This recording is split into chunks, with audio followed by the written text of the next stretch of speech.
कि हिंसा व अलगाववाद का राग नहीं रटने देंगे, हिंसा व अलगाववाद का राग नहीं रटने देंगे, लोकतंत्र के मूल मंत्र की शान नहीं घटने देंगे, और जिनके हैं नापाक इरादे कान खोल कर सुन ले वे, कसम तिरंगे की हमको देश नहीं बंटने देंगे, देश नहीं बंटने देंगे, देश नहीं बंटने देंगे। जय हिंद, जय भारत। जोरदार तालियों से बुलाता हूँ भाई कलाम को, आए और अपना काव्य पाठ करें। बस भाई साहब मैं केवल 2 छंद पढ़ूंगा। अगर 2 मिनट के लिए मेरी जन्म कुंडली में लात मार दोगे तो मैं 200 साल तक आपका एहसान मानूंगा। बहन जी 2 मिनट, बस मैं 2-3 मिनट, 2 मिनट से ज्यादा समय नहीं लूंगा, बैठ जाओ। बस भूख तो हमें भी लगी है, खाना हमें भी खाना है, केवल 2 मिनट बैठ जाओ। देखिए, प्रेम 2 तरह का होता है। बहुत प्रेम प्यार की बातें हुई। एक तो प्रेमिका से प्रेम होता है और दूसरा राष्ट्र से प्रेम होता है, और राष्ट्र प्रेम से बड़ा कोई प्रेम हो नहीं सकता है साहब। राजस्थान के लोग यहाँ बैठे हैं, राजस्थान दिवस पर कार्यक्रम है। जब वीर रस और वीरता की बात चलती है तो मेरे स्मृति पटल पर राजस्थान की वीर गाथाओं के चित्र अंकित हो जाते हैं। जहाँ सर कटने पर भी धड़ युद्ध करते हो, उस वीर भूमि को नमन करना चाहता हूँ, प्रणाम करना चाहता हूँ, तब कुछ पंक्तियाँ पढ़ता हूँ, सुनिएगा। खेमका साहब बैठे हैं, समर्पित करता हूं आपको पंक्तियां। कि शत्रुओं को मात दे बढ़ाया मेवाड़ी मान, उस शौर्य शक्ति पर हमें अभिमान है। कि शत्रुओं को मात दे बढ़ाया मेवाड़ी मान, उस शौर्य शक्ति पर हमें अभिमान है। और वफादारी में किया निज बेटा कुर्बान, त्याग पन्ना वाला इतिहास में महान है। तो मातृभूमि के लिए जो कर गए शीशदान, मातृभूमि के लिए जो कर गए शीशदान, उन रणबांकुरों का उच्च स्वाभिमान है। सर कटने पर भी धड़ करे युद्ध जहां, उस वीर भूमि राजस्थान को प्रणाम है, उस वीर भूमि राजस्थान को प्रणाम है, उस वीर भूमि राजस्थान को प्रणाम है। और मित्रों, रजवाड़ों के बलिदानों का एक शब्द चित्र सौंपता हूं, आप स्वीकारना।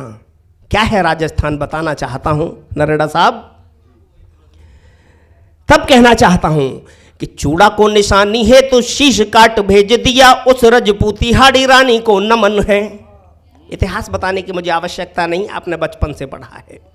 कि चूड़ा को निशानी है तो शीश काट भेज दिया, उस रजपूती हाड़ी रानी को नमन है। और मातृभूमि के लिए जो मृत्यु से डरे नहीं थे, उन नौजवानों की जवानी को नमन है। तो 80 घाव खाकर जो रण में ही रम गया, 80 घाव खाकर जो रण में ही रम गया, उस गर्म रक्त की रवानी को नमन है। और घास वाली रोटी खाकर जो शीश झुका नहीं, सूरवीर राणा स्वाभिमानी को नमन है जी, सूरवीर राणा स्वाभिमानी को नमन है।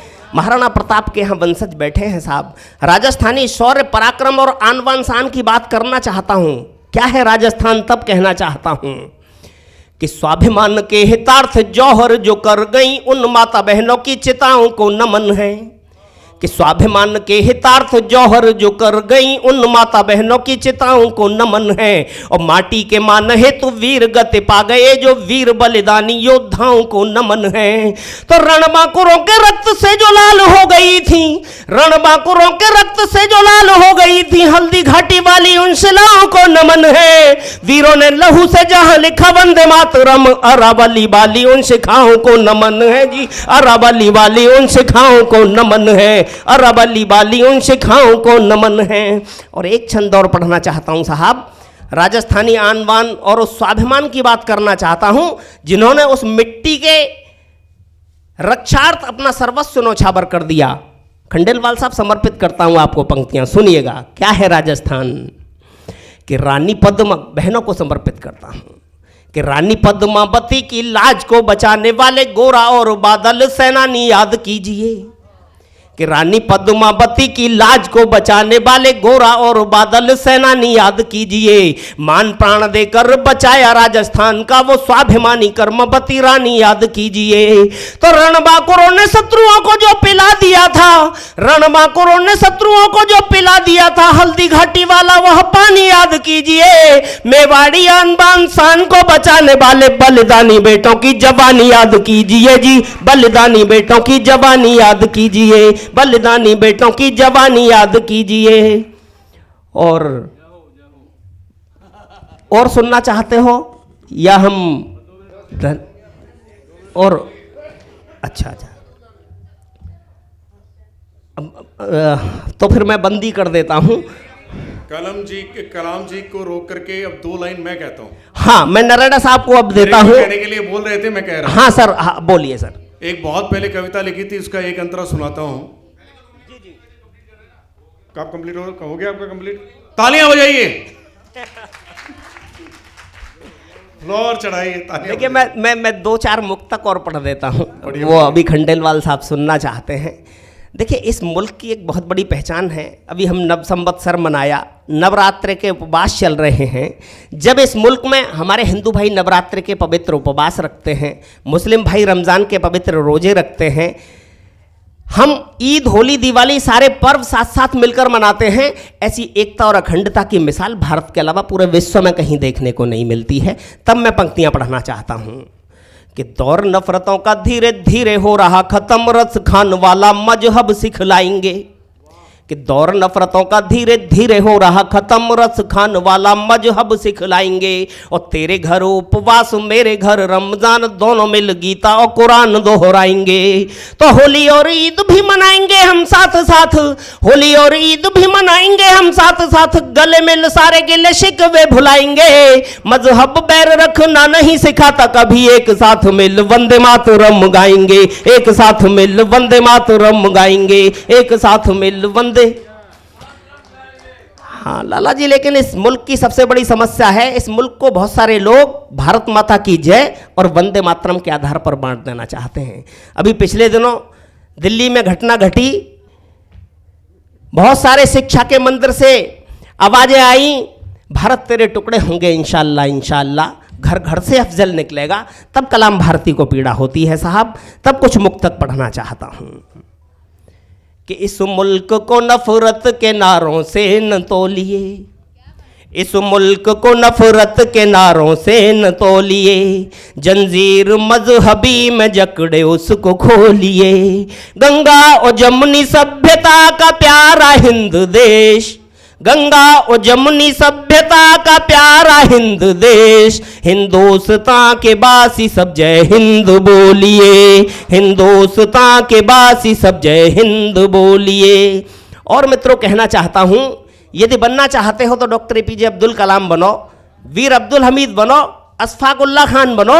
यदि अफजल और कसाब बनने की कोशिश करोगे तो निश्चित रूप से इसके परिणाम अच्छे नहीं होंगे। मुझे इस बात का गर्व है, मैंने इस भारत की पावन धरती पर जन्म लिया और मैं राष्ट्रभक्त मुसलमान हूं साहब। इस बात पर मैं गर्व महसूस करता हूं, इस पावन मंच से बोलता हूं। तब मैं कहना चाहता हूं कि भारत की शान सच्चे मुसलमान तुम बनो। खंडेलवाल साहब, भारत की शान सच्चे मुसलमान तुम बनो, कान्हा की मीठी बांसुरी सितान तुम बनो। टूटेंगी सारी नफरती दीवार मुल्क में, टूटेंगी सारी नफरती दीवार मुल्क में, महकेगी माटी मुल्क की रस खान तुम बनो, महकेगी माटी मुल्क की रस खान तुम बनो। और केवल 2 मुक्तक और पढ़ता हूँ, केवल 8 लाइन पढ़ के मैं नरेड़ा साहब को माइक दूंगा। बहुत भगवान राम का विरोध होता है साहब इस मुल्क में। मैं तो ऐसा मानता हूँ इस मुल्क में जितने भी हमने भगवान राम के संस्कारों को जिया है साहब। क्या है भगवान राम? कुछ भगवान राम के नाम कुछ पंक्तियां पढ़ना चाहता हूँ। एक बार भगवान राम के सम्मान में तालियां बजा दीजिए। कि श्री राम जैसा कोई ना अवतार आएगा, श्री राम जैसा कोई ना अवतार आएगा, माता पिता के वास्ते जो वन में जाएगा।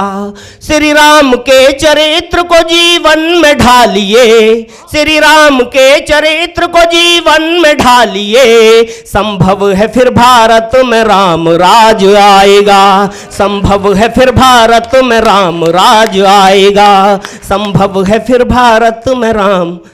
और मित्रों, एक अंतिम मुक्तक पढ़ता हूँ। समय की अपनी सीमाएं हैं। कैसे लोगों से मुझे तकलीफ होती है, कैसे लोगों से मुझे पीड़ा होती है, कलाम भारती की पीड़ा क्या है।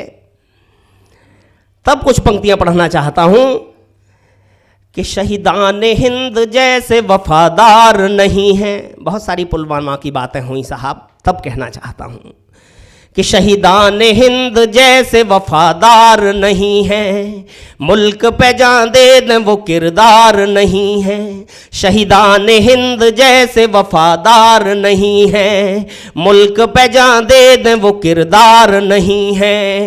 निज मादुरे वतन से जिनको प्यार नहीं है, निज मादुरे वतन से जिनको प्यार नहीं है, उनसे बड़ा इस मुल्क में गद्दार नहीं है, उनसे बड़ा इस मुल्क में गद्दार नहीं है। एक बार सारे लोग तालियां बजा दो। उनसे बड़ा इस मुल्क में गद्दार नहीं है, उनसे बड़ा इस मुल्क में गद्दार नहीं है। भारत माता की